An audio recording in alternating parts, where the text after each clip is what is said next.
Hey guys, I wanted to have a quick little conversation about Flundereeze. Now this deck was recently revealed, and a lot of people have been talking and saying that this is going to be a tier 0 deck. Well, get ready for my hot take.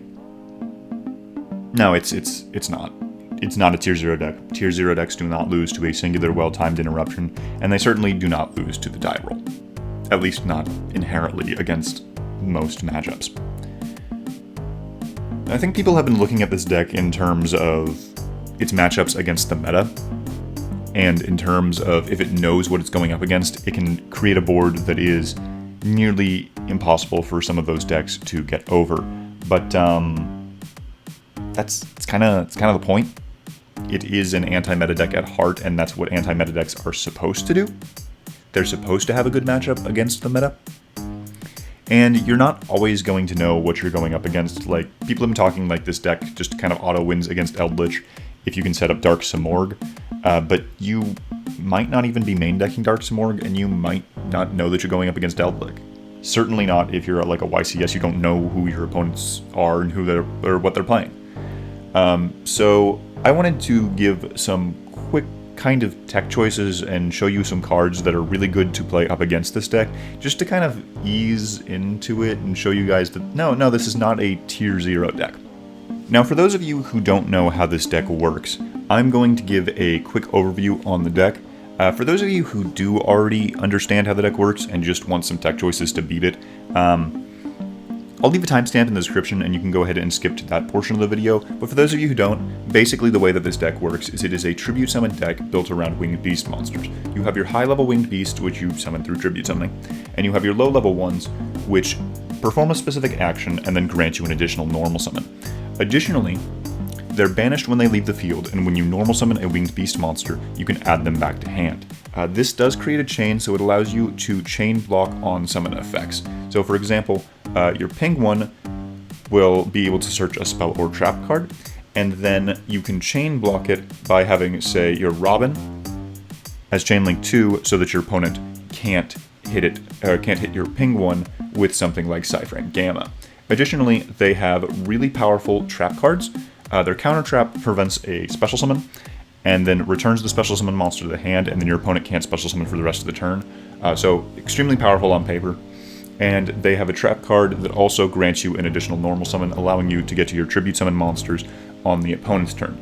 Additionally, their field spell also grants an additional normal summon, but only when your opponent normal summons, and on your turn it also grants an additional normal summon by revealing a level 1 winged beast and then banishing a winged beast monster. Additionally, they do have access to the entire arsenal of like high-level winged beast monsters, so Mist Valley, Apex Avion, and Dark Simorgh are great examples. We also have Rise of the Mega Monarch, which is staple in the deck. I do not have it down here simply for the sake of room, though. They also have access to Dimension Shifter, Dimensional Fisher, and Macrocosmos, as well as Necro Valley, because they don't use the graveyard really at all. Additionally, you do have to worry about the Wind Barrier statue, because they can search it on the summon of their Robin, add it to hand, and then through the granting of an additional normal summon, they can summon it on field, locking you out of special summoning anything besides winged beasts, or besides wind.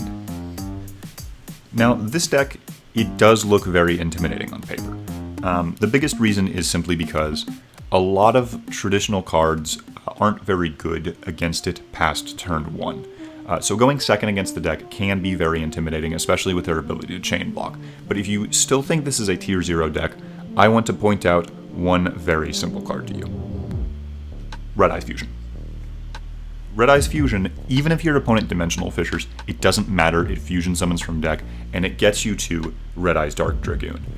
Maybe this card gets banned before this deck comes out, but if it doesn't, this card just kind of inherently outs your opponent's entire board. Your ping one is a skill drain for special summon monsters in attack position, and your Snull lets you set special summon monsters, but the thing is, Dragoons can negate the setting effect, and it doesn't care about the skill drain if you just summon it in defense mode. Additionally, you can pop your opponent's entire board. If they have a chain and they get to Apex Avion, you can still negate the Avion with Dragoons, so it really doesn't matter. The biggest thing that could be a hindrance to Dragoon is if your opponent has an additional normal summon while they still have a banished winged beast they can add back to hand and are capable of chain blocking their entire way to get to something relevant. But the thing is, Dragoon still can't be targeted and it still can't be destroyed. So Rise of the Storm Monarch still isn't an out to it. So if you can get a Dragoon and then set any kind of a relevant trap card, this outs pretty much the entire deck. Additionally, we have a really good tech choice. I don't know if a lot of people are going to be main decking this, but certainly side deck it. Zombie World. Zombie World turns all monsters on the field into zombies, and neither player can tribute summon except zombie monsters. The thing with your Flundereeze is they do rely on tribute summoning, but in order to get to their tribute summons, especially on the opponent's turn, they rely on a large series of chains in order to get there. So if you activate Zombie World, they can't just kind of chain their trap card and then immediately get into a tribute summon monster the vast majority of the time. They're going to have to normal summon Robin or Eagle and then try and rely on a chain. So your Zombie World is going to resolve and leave them in a really bad spot. Additionally, Necroworld Banshee is a very easy card for a lot of decks to kind of just throw into the graveyard so they can quick effect resolve this. Additionally, Flundereeze are an effect-heavy deck. They don't rely on the graveyard at all, so their on-field effects are extremely relevant. So they kind of just auto-lose to Mystic Mine, like a wide variety of decks. Now, in terms of hand traps, the best hand traps against this deck are Infinite Impermanence, Psyframe Gear Gamma, Joyous Spring, Artifact Lancia, and Droll Lockbird. Now, Droll Lockbird specifically has one big flaw with it, and that is Dimension Shifter. Your opponent, if you're playing up against Flundereeze, is going to want to resolve Dimension Shifter as soon as possible, because they can't use it if they have anything in their graveyard, so they're going to want to shotgun it as quick as they can. And Droll Lockbird has to be sent to grave in order to resolve its effect. So Droll Lockbird actually has a lot of scenarios where it's not relevant against this deck, but all four of these other cards are going to be relevant. Impermanence is the best one out of all of these because your opponent cannot chain block it. It targets the monster. That's going to be a big kind of weakness to this deck as a whole. It loses to targeting disruption, not blanket negation, because generalized negation isn't going to work if they're chain blocking. But Infinite Impermanence doesn't do that. That's also kind of the big weakness with Gamma and Ash Blossom, but with these two, what you do with them is you just shotgun it on their first summon. They normal summon their Robin.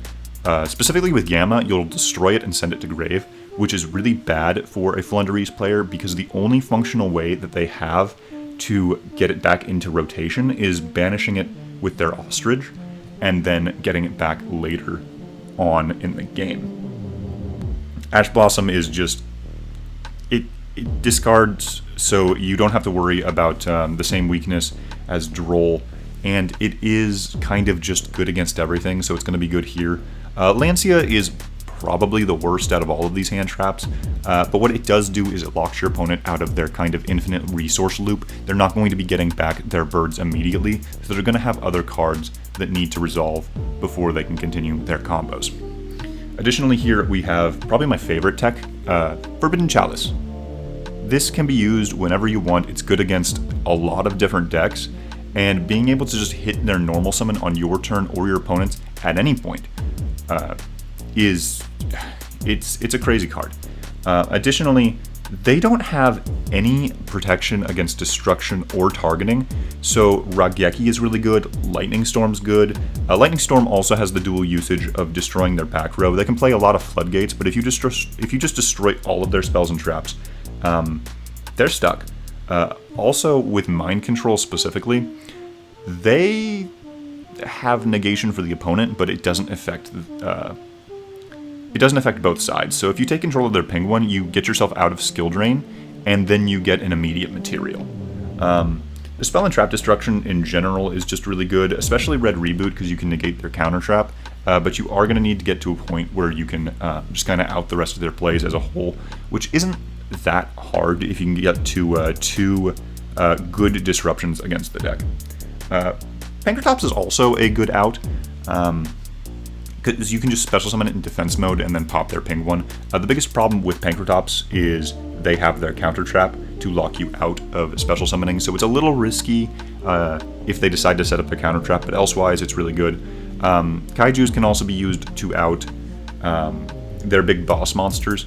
Kaijus are also kind of an interesting point with this deck because they can't special summon really at all, so they can't run Kaijus themselves.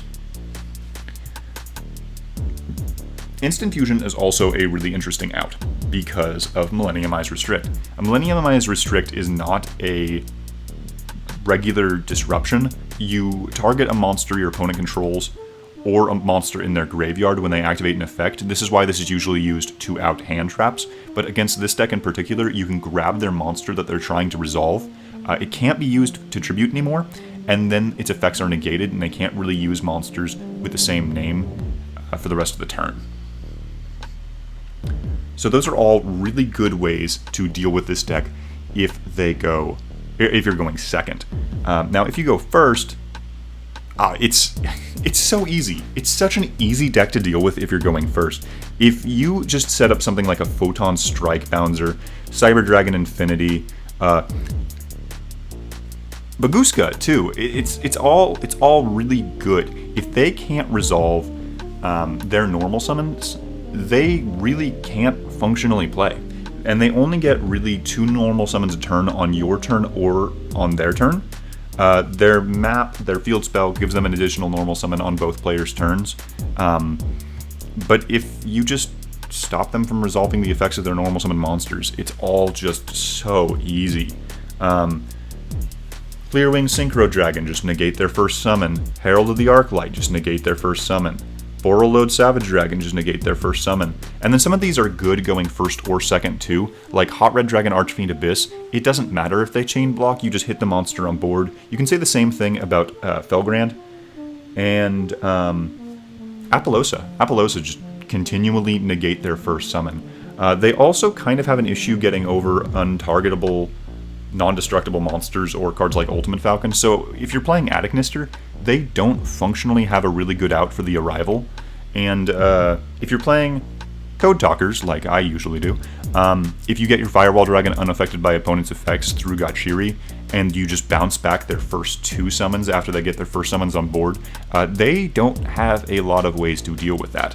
If your deck as a whole doesn't have very many ways to establish big boss monsters to stop them from doing stuff, you can cite in Majesty's Fiend so they can't use monster effects as a whole. Mask of Restrict stops them from tributing. There can only be one. All of them are Winged Beast, so no, they can't get to their tribute summons. Skill Drain, play this in Eldritch, stops them as a whole.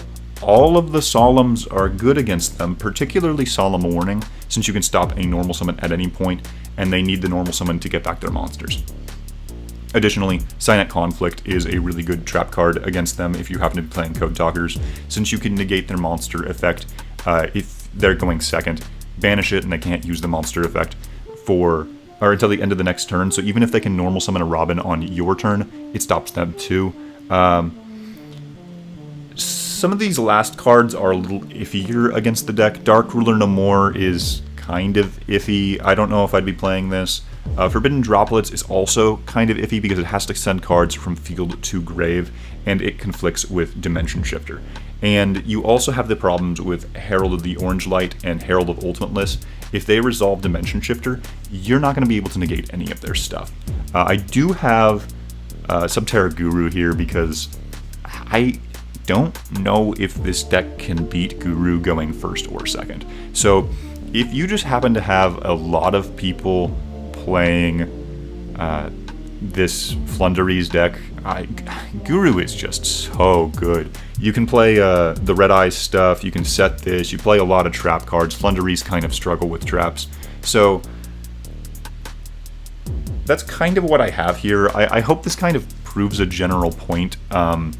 This is not going to be a tier 0 deck. There's lots of ways to deal with it, and especially if you go first and you're playing against Flundereeze, they're going to have a bad time. Thanks for watching the video. Let me know what you'd like to see next in the comment section down below. Remember to like and subscribe, and if you'd like to contact me directly, you can do so over Discord, link in the description.